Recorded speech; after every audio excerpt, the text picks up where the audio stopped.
వెంటనే అనంతపూర్లో తన్మయ్య అనే అమ్మాయికి అన్యాయం జరిగింది, దానికి కారణం ఎవరు అని చెప్పామని వాళ్ళ తల్లిదండ్రులు క్లియర్గా నిన్న ఇంటర్వ్యూలో చెప్పారు. వాళ్ళని పట్టుకొని అమ్మాయిని చంపింది ఎవరో తెలుసుకొని ఇప్పటికైనా అమ్మాయి ఆత్మ శాంతించాలంటే తప్పు చేసిన వాళ్ళని శిక్షించండి, ఆ కుటుంబానికి అండగా నిలబడండి.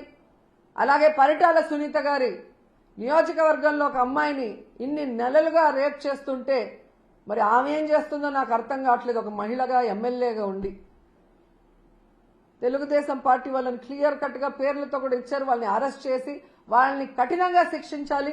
ఇక మీదట మహిళలకి ఇలాంటివి జరగకుండా రక్షణ కల్పించే దిశగా దిశ యాప్ కానీ దిశ చట్టంతో గతంలో మేము ఎలా కంట్రోల్ చేశామో అలా మీరు చెయ్యాలి. వాటిని నిర్వీర్యం చేసి మహిళల జీవితాలతో చెలగాట మాడితే మాత్రం ఒప్పుకునే పరిస్థితి లేదు అని చెప్పి హెచ్చరిస్తున్నాం. వెంటనే అనంతపూర్లో తన్మయ్య అనే అమ్మాయికి అన్యాయం జరిగింది, దానికి కారణం ఎవరు అని చెప్పామని వాళ్ళ తల్లిదండ్రులు క్లియర్గా నిన్న ఇంటర్వ్యూలో చెప్పారు. వాళ్ళని పట్టుకొని అమ్మాయిని చంపింది ఎవరో తెలుసుకొని ఇప్పటికైనా అమ్మాయి ఆత్మ శాంతించాలంటే తప్పు చేసిన వాళ్ళని శిక్షించండి, ఆ కుటుంబానికి అండగా నిలబడండి.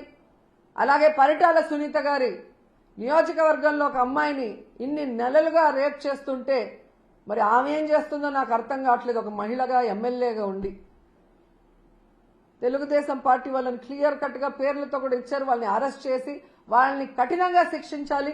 ఇక మీదట మహిళలకి ఇలాంటివి జరగకుండా రక్షణ కల్పించే దిశగా దిశ యాప్ కానీ దిశ చట్టంతో గతంలో మేము ఎలా కంట్రోల్ చేశామో అలా మీరు చెయ్యాలి.